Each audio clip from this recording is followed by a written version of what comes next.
Hello everyone, welcome to clarity Sathi ISPCS. आज के video में हम रीडिंग कॉम्प्रिहेंशन पर बात करेंगे और जितने भी आप सभी के डाउट हैं रीडिंग कॉम्प्रिहेंशन को लेकर के वो सारे डाउट आपके क्लियर हो जाएंगे इस वीडियो के एंड तक। तो इस वीडियो को आप एंड तक जरूर देखें, आपके जितने भी डाउट होंगे बिल्कुल क्लियर हो जाएंगे, कोई इशू नहीं है होगा ना, आपको कोई दूसरा वीडियो और भी देखना पड़ेगा।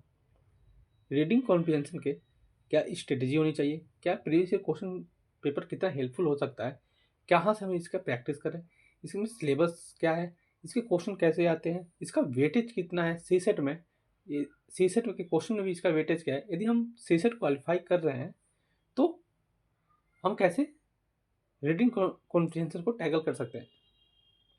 क्या रीजनिंग मैथ से कुछ क्वेश्चन कम करके हम एक्यूरेसी बढ़ा करके रीडिंग कॉम्प्रिहेंशन में ज़्यादा क्वेश्चन सॉल्व करके क्या सी सेट क्लियर कर सकते हैं। जितने भी आपके मन में डाउट्स होंगे सी सेट को लेकर भी और रीडिंग कॉम्प्रिहेंशन को लेकर भी वो सारे डाउट आज आपके क्लियर हो जाएंगे। तो यूपीएससी सी सेट में टोटल 80 क्वेश्चन होते हैं, 2.50 मार्क्स, मतलब एक क्वेश्चन जो होता है आपका 2.50 मार्क्स का होता है। तो 80 क्वेश्चन में केवल 27 क्वेश्चन, 80 में से 27 क्वेश्चन यानी 27 क्वेश्चन किससे होते हैं, रीडिंग कॉम्प्रिहेंशन से होते हैं। तो सोचिए कि कम से कम ये 40% के आसपास आपका वेटेज रखता है। 40% के आसपास क्वेश्चन में आपका वेटेज रखता है। यदि आप बस सीसेट के 27 के 27 क्वेश्चन सॉल्व कर जाओ तो आपका सीसेट क्या होगा, क्वालिफाई हो जाएगा। लेकिन मन में यही भी डाउट होता है कि जब हम सीसेट के क्वेश्चन सॉल्व करते हैं तो ऐसा लगता है कि हमारे पास 50-50 के आके अटक जाते हैं, जैसे ए और बी में कौन सा सही होगा, क्योंकि दोनों ऑप्शन क्या होते हैं, बिल्कुल सिमिलर होते हैं। क्या 27 के 27 क्वेश्चन हम कर लें तो हमारा सी सेट हो जाएगा? क्या हम रीजनिंग नहीं करें, क्या हम मैथ नहीं करके जाएं, क्या हम बस रीडिंग कॉम्प्रिहेंशन और सी सेट कर दें, क्या बस मैथ और रीजनिंग कर लें तो हमारा सी सेट हो जाएगा? तो इन सारे जितनी भी डाउट हैं आप सभी के, सब पे आज हम बात करेंगे। चलिए मान के चलिए आप कि आप मान के चलिए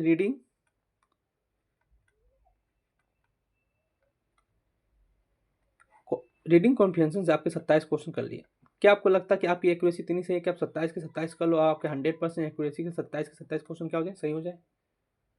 ऐसा इतनी आप सब जरूर देखे होंगे कि रीडिंग कॉम्प्रिहेंशन में कोचिंग वाले भी जब आंसर की निकालते हैं तो उसमें वो है भी ए और बी के करके अंतर होता है, वो आंसर देते हैं। जब सोचो आप जब आप रियल एग्जाम में बैठ के आप पेपर दोगे तो क्या आपको लगता है कि आप कर पाओगे? नहीं। तो हमारी स्ट्रेटेजी ये होनी चाहिए कि हमें कम से कम 20 क्वेश्चन तो अटेम्प्ट करने चाहिए। ये तो 20 क्वेश्चन अटेम्प्ट करने चाहिए ही, और आपको कम से कम 17 से 18 क्वेश्चन आपके सही भी हो जाएगा यदि आप प्रैक्टिस कर सकते हो बहुत ही अच्छे तरीके से। और प्रैक्टिस कहाँ से करना है ये भी हम देखेंगे आज।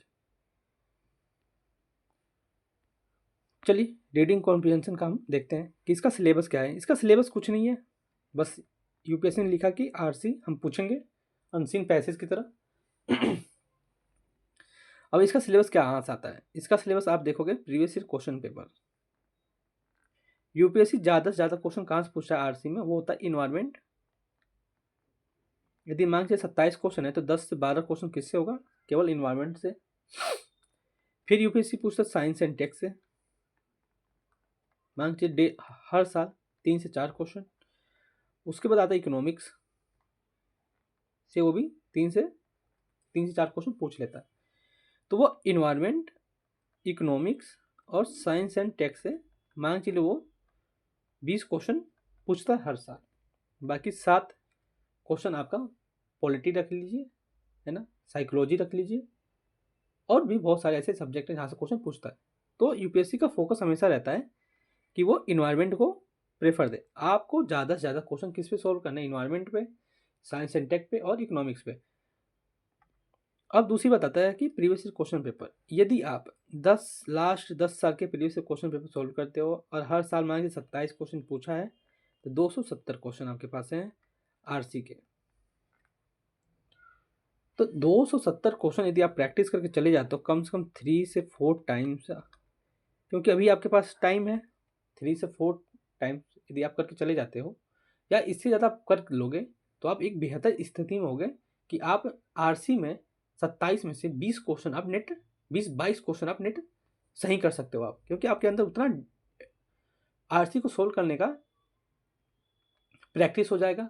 आपको ये भी देखने लग जाएगा कि कमीशन कैसे क्वेश्चन गलत बना रहा है, कैसे ऑप्शन को गलत बना रहा है, कैसे हम सोल्व कर सकते हैं।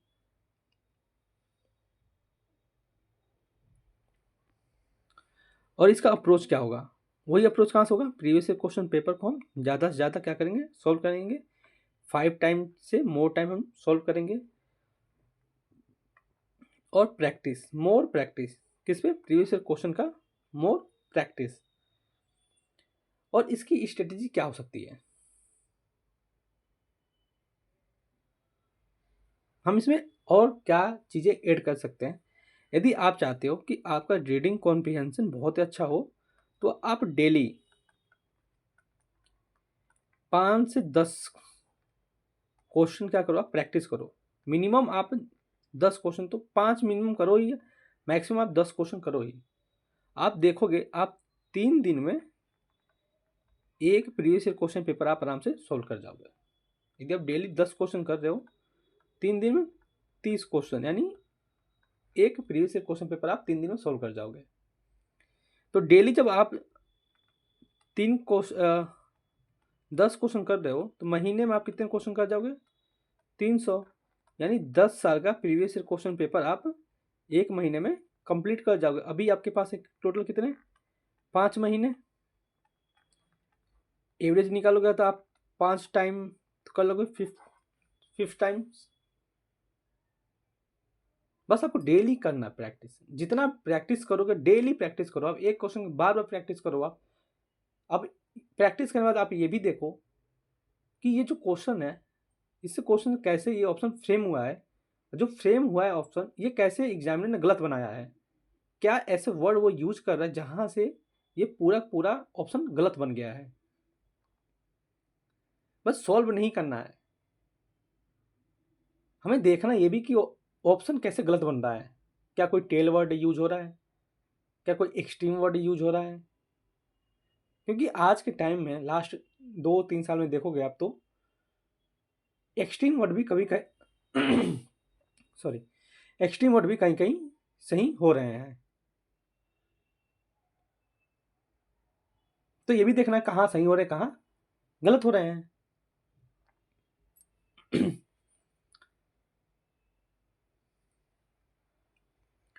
डेली आपको सोल्व करना है। यदि आप 2 से 3 महीने करके दे, आप 1 महीने भी कर लोगे ना एक टाइम, तो आपको पता चल जाए कि ऑप्शन कैसे को हम गलत करना, आपके सामने दिखेगा कि ये वाला ऑप्शन तो गलत ही है। और दूसरी बात ये, जब हम रीडिंग कॉम्प्रिहेंशन पढ़ते हैं, एक तो पैसेज होता है हमारा 200 से 300 वर्ड का कहीं कभी कभी तो 150 वर्ड का होता है। कहीं तो मान चलिए वो 20 वर्ड का दे दिया और ऑप्शन ऐसे बना देता है कि हम निकाल नहीं पाते। जितना बड़ा पैसेज होगा उतना इजी उसका ऑप्शन होगा, ये आप लिख के चलिए। यदि रीडिंग कॉम्प्रिहेंशन जितना भी बड़ा है उसका उसका आंसर निकालना उतना ही इजी है, जितना छोटा पैसेज उसका आंसर निकालना उतना ही टफ। एक तो ये, आप अपनी रीडिंग का स्पीड बढ़ाइए। रीडिंग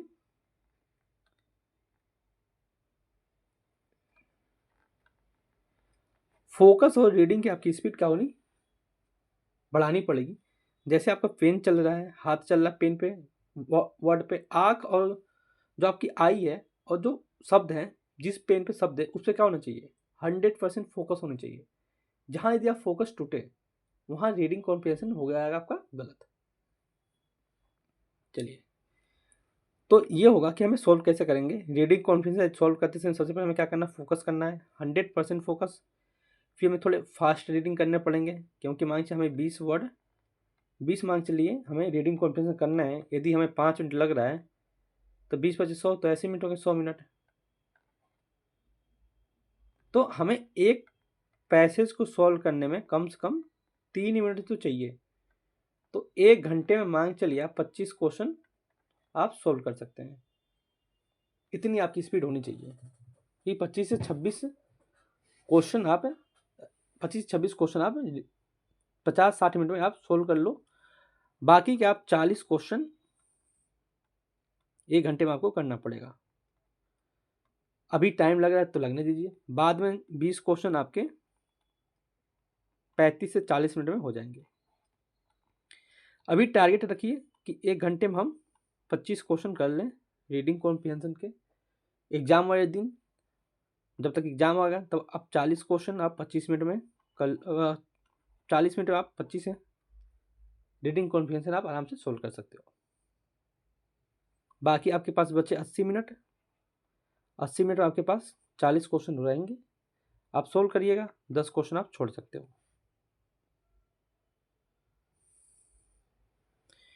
फिर हम निकालेंगे फास्ट रीडिंग। देखो आप कहीं ना कहीं ये भी देखते होंगे कि लोग कहते हैं कि पहले ऑप्शन पढ़ना है फिर हमें क्वेश्चन पढ़ना है, फिर कुछ लोग कहते हैं कि पहले पैसेज पढ़ना है फिर ऑप्शन पढ़ना है। तो वो डिपेंड करता है पर पर्सन पे। यदि मैं कह रहा हूँ कि पहले पैसेज पढ़ो फिर ऑप्शन पढ़ो तो मैं अपने अकॉर्डिंग बता रहा हूँ ना। तो सबसे पहले आपको यही करना है कि पहले पैसेज पढ़ना है फिर जाके ऑप्शन पढ़ना है।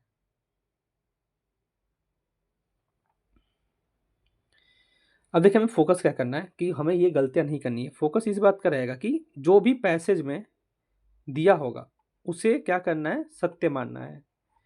यदि पैसेज कह दिया कि जो कुत्ता होता है वो क्या है, एलिफेंट है,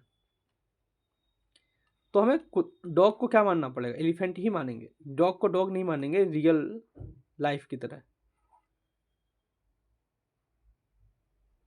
जो पैसेज में दिया होगा उसे क्या मानेंगे, हम सत्य मानेंगे। बाकी अपना दिमाग पैसेज में एक्स्ट्रा नहीं लगाना है। 0.001% यदि आपने अपना एक्स्ट्रा दिमाग लगाया, जितना आपके पास नॉलेज यदि आपने पैसेज में लगाया, तो आप पैसेज क्या करोगे, गलत करके जाओगे। ये आप देख लेना।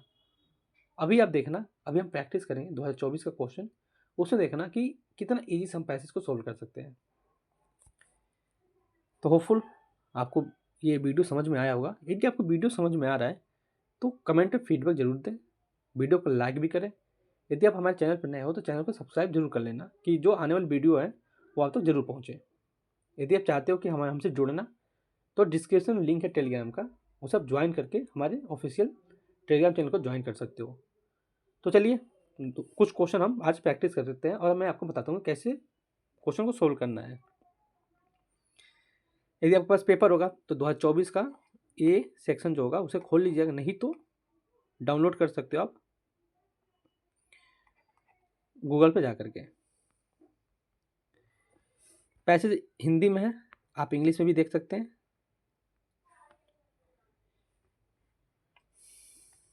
चलिए, कह रहे कि जो खाद्य और कृषि संगठन के अनुसार मानव उपभोग के लिए उत्पादित खाद्यान्न के 1/3 की विश्वव्यापी हानि या बर्बादी होती है।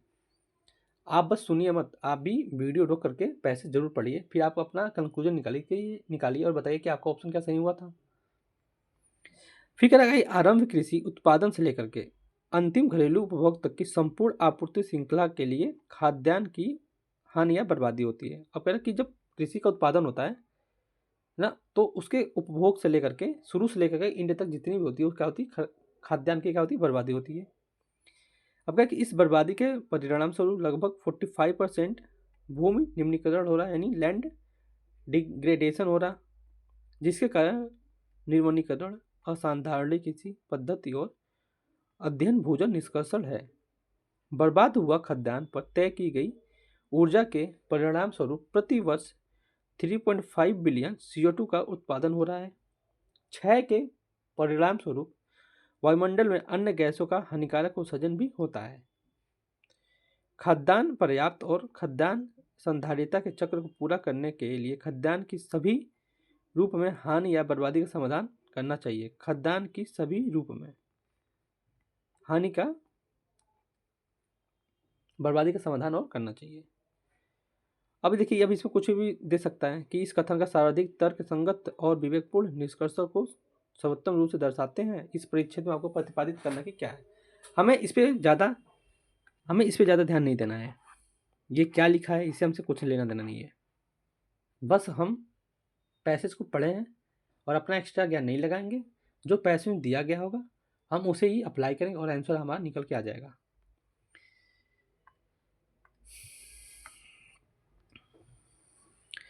खाद्यान्न की बर्बादी और खाद्यान्न की हानि और बर्बादी के लिए खाद्यान्न वितरण। अब आप बताओ कि पूरे पैसेज में खाद्यान्न वितरण की बात कहीं कही गई है कि पूर्ण रूप से उत्तरदायी है? आप पूरे पैसेज आपने पढ़ा फोकस करके, आप ये बताओ कि खाद्यान्न वितरण की बात कहीं की गई है? खाद्यान्न वितरण चालू पद्धति की कहीं बात की गई है कि बस केवल वही उत्तरदायी है? अब यहाँ देखिए, यहाँ कह रहा है कि जो कृषि उत्पादन से लेकर के अंतिम घरेलू उपभोग तक की संपूर्ण, यानी शुरू से लेकर के एंड तक संपूर्ण आपूर्ति श्रृंखला है, संपूर्ण आपूर्ति श्रृंखला की बात कह रहा है, बस खाद्यान्न वितरण नहीं। यदि जब किसान खेत में जब खेत काटता है, गेहूं ले जाता है, वहाँ पे भी होता है, जो पिसता है वहाँ पे, कंपनी में जाता है वहाँ पे भी, हर जगह होता है, संपूर्ण इंफ्रास्ट्रक्चर से होता है। केवल खाद्य वितरण से होता है नहीं। ऑप्शन क्या हो गया हमारा? हो गया गलत। खाद्यान्न की हानि और बर्बादी की प्रचलित प्रवृत्ति से भूमि की उत्पादकता प्रतिकूल रूप से प्रभावित होती है। तो आप पैसे में देखिए, यही कह रहा है कि भूजल निष्कर्षण होता है, फिर यहाँ का लैंड डिग्रेडेशन हो रहा है। तो कहीं ना कहीं जो खाद्यान्न की बर्बादी हो रही है वो कहीं ना कहीं भूमि की उत्पादकता पर प्रभावित प्रभाव डाल रही है। ये स्टेटमेंट क्या होगा हमारा? सही। क्वेश्चन 3 देखिए कि खाद्यान्न की हानि और बर्बादी में कमी के परिणाम स्वरूप फुटप्रिंट में कमी आएगी। तो यहाँ आप पैसेज में ही देखो तो वहाँ कह रहा है कि यदि प्रति वर्ष खाद्यान्न से बर्बादी जो हो रहा है उससे 3.5 बिलियन CO2 का उत्पादन हो रहा है। यदि CO2 का उत्पादन नहीं होता तो क्या हो सकता कि जो कार्बन फुटप्रिंट है उसमें क्या आती? कमी आती।